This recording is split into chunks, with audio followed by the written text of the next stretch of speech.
Hello दोस्तों, तो स्वागत है आपका हमारे यूट्यूब चैनल एनजे एक्सप्लेन पे। मैं एनजे स्वागत करता हूँ आपका, और यह है नागराज कॉमिक्स इच्छाधारी चोर का तीसरा पार्ट। तो चलिए इस पार्ट को शुरू करते हैं। नाग द्वीप पे हो रही तबाही को देखकर महात्मा कालदूत बाहर निकलते हैं और बोलते हैं, ये क्या हो रहा है नागद्वीप में। मुझे आभास हो रहा है कि यह मुसीबत प्राकृतिक नहीं है, बल्कि किसी दुष्ट का षड्यंत्र है, और वह कारण यहाँ पर है। तू है इस विनाश का कारण। बता, कौन है तू, और ऐसा तूने किस कारण से किया है। उसके बाद मैं तुम्हें दंड दूंगा। कालदूत, तू कालदूत है। मुझको उम्मीद नहीं थी कि तेरी मेरी तुझसे यहाँ पर भेंट होगी। तू मुझको जानता है, लेकिन मैं तुझको पहचान नहीं पा रहा हूँ। कौन है तू? मेरी तुझसे मुलाकात कब और कहाँ हुई है? तुझे याद कैसे रहेगा कालदूत? इस बात को तो सदियाँ गुजर गई हैं। अब मुझको समझ में आ गया है इच्छाधारी शक्ति का राज। जो शक्ति मेरे लिए एक नई सृष्टि बनाने में काम में आने वाली थी, वह तुझको दे दी गई। पहचान मुझे, विश्वामित्र के शिष्य कालदूत। मैं त्रिशंकु हूँ।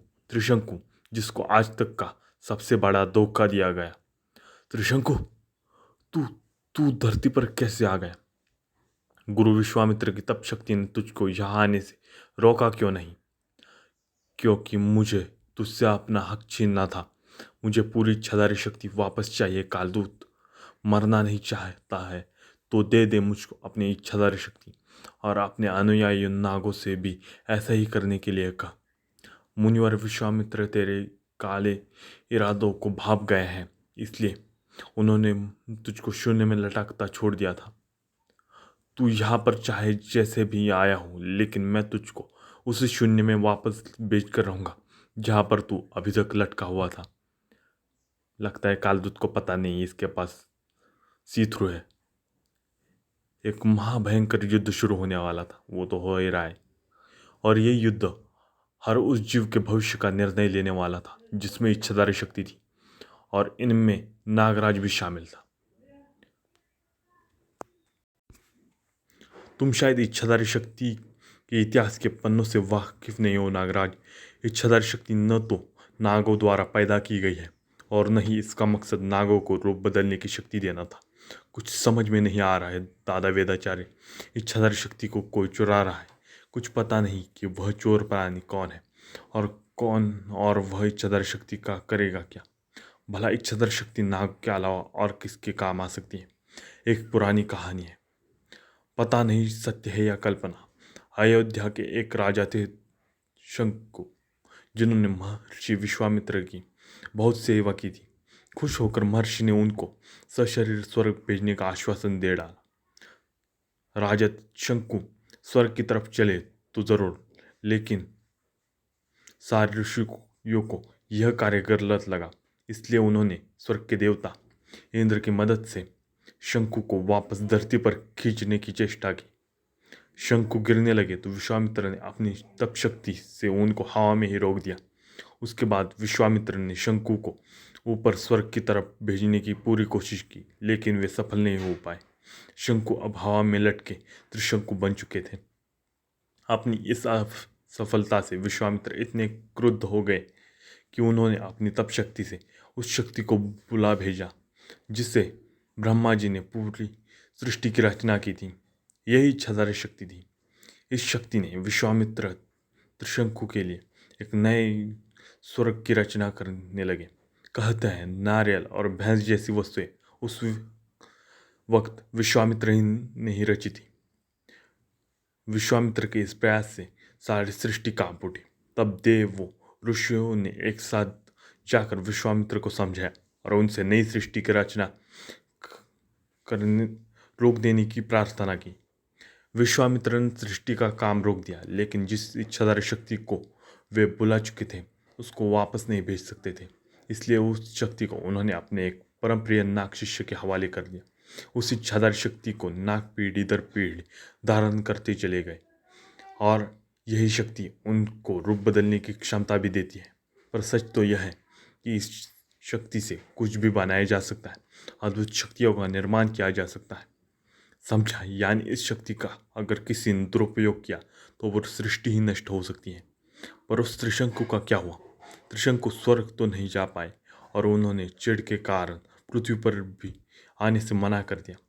त्रिशंकु ने विश्वामित्र के पीछे हट जाने को अपने प्रति किया गया विश्वासघात माना और तब से वह स्वर्ग और धरती दोनों लोकों के खिलाफ प्रतिशोध की भावना लेकर दोनों लोकों के बीच लटका हुआ है। इंद्र उसे ऊपर नहीं आने देता और विश्वामित्र की तप शक्ति उसे गिरने नहीं देती। कहीं ये काम त्रिशंकु का ही तो नहीं हो सकता है कि वह ही इच्छाधारी शक्ति चुराने का काम कर रहा है। यह नहीं हो सकता नागराज, क्योंकि पहले तो हमें यह पता नहीं है कि त्रिशंकु कोई है भी या नहीं, और अगर है भी तो विश्वामित्र के शाप के कारण वह धरती पर आ ही नहीं सकता। वेदाचार्य के दोनों ही अनुमान एकदम गलत थे, क्योंकि त्रिशंकु मौजूद भी था और वह धरती पर भी आ चुका था। अब मुझे तुझसे लड़ने में आसानी होगी कालदूत। और तूने इच्छाधार शक्ति की भारी मात्रा में प्राप्त कर लिया है त्रिशंकु, वरना तू ये रूप धारण करने में सफल नहीं हो पाता। अब तेरी शक्ति तेरी मौत का कारण बनेगी। ये हुई ना बात, जिसकी लाठी उसी के सर। सुना था कि तूने विश्वामित्र से कई शस्त्र कलाएं सीखी थी। देख हम दिखा मुझको उनका नमूना। देखना है तो देख जड़ शक्ति का वार। छह हाथ होने के बावजूद तू शस्त्र चलाना तो दूर, हाथों को हिला तक नहीं पाएगा। अब तू मेरा कैदी बनेगा त्रिशंकु, और वापस उसी शून्य में तैरेगा जहां से तू आया था। कालदूत का सारा ध्यान त्रिशंकु पर था, जबकि त्रिशंकु कालदूत का ध्यान बटाकर इच्छाधार शक्ति से एक नई मुसीबत का निर्माण कर रहा था। आह, ये इच्छाधार शक्ति का प्रयोग नए प्राणियों के सृजन के लिए कर रहा है। असावधान कालदूत पलक झपकते ही तीनों भागों में बढ़ गए, लेकिन अब त्रिशंकु जड़ हो गया है। अब वह इच्छाधार शक्ति का प्रयोग नहीं कर सकता, और मेरे लिए इच्छाधार शक्ति से बने इस प्राणी को नष्ट करना कोई बड़ी बात नहीं है। मुझे तो इससे लड़ने की ज़रूरत भी नहीं है। मुझे तो सिर्फ अपनी इच्छाधार शक्ति का द्वार खोलकर इसकी शक्ति को खींच लेना है, फिर यह प्राणी अपने आप नष्ट हो जाएगा। लेकिन उस पर अमल करना उतना आसान नहीं था। आह, मुझ पर वार हो रहा है। मेरी इच्छाधार शक्ति को कोई खींच रहा है, पर कौन? त्रिशंकु, तू तू ये तू कर रहा है, पर कैसे? मुझे तो तुझे तो मैंने जड़ कर दिया था, और तेरा मेरी शक्ति से बचने का सवाल ही नहीं है। त्रिशंकु का शरीर अभी भी जड़ है कालदूत। अब तो इस शरीर को मैं अपनी मर्जी से चल रहा हूँ। मेरी मदद करने का शुक्रिया कालदूत।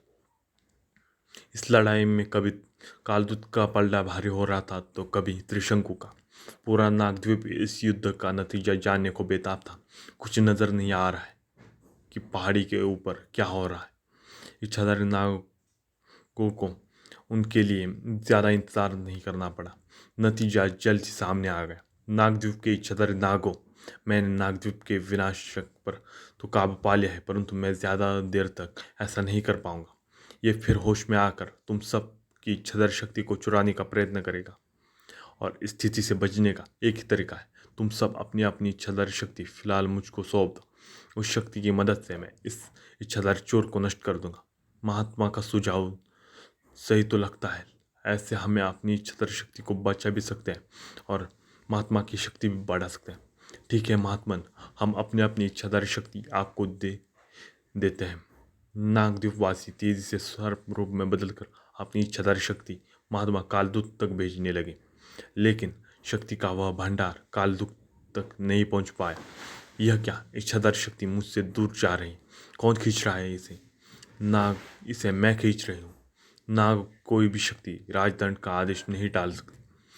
तुम मेरा नाम नहीं जानते हो, क्योंकि तुम कालदूत नहीं हो। कालदूत के वेश में त्रिशंकु हो, और मैं हूँ राजकुमार विसर्पी। ये लगी ना राजकुमारी असली? ठीक समय पर। और कालदूत शक्ति खींचने के बाद अब मेरे पास इतनी शक्ति है कि तुझसे तेरी इच्छाधारी शक्ति भी जबरन खींच सकूं। पहले अपनी इच्छाधारी शक्ति की चिंता कर, उसके बाद अपने राजदंड में भरी इच्छाधारी शक्ति को बचाने की कोशिश करना। ओह, ये सचमुच इच्छाधारी शक्ति को मुझसे खींच रहा है। मुझे इस शक्ति को बचाना होगा, पर कैसे? कैसे बचाओ इस शक्ति को? तो दोस्तों, ये पार्ट यही तक था। जानता हूँ ये पार्ट थोड़ा सा छोटा होगा, लेकिन क्या करूँ, ये पार्ट ऐसा ही है। तो चलिए इस पार्ट को यहीं पे समाप्त करते हैं। अब तक की कहानी आपको कैसी लगी, आप हमें कमेंट बॉक्स में बताएं। साथ ही में अगर कहानी पसंद आई हो या फिर मेरा बोलने का तरीका थोड़ा भी पसंद आया हो तो वीडियो को लाइक, शेयर और हमारे चैनल को सब्सक्राइब भी कर दीजिएगा।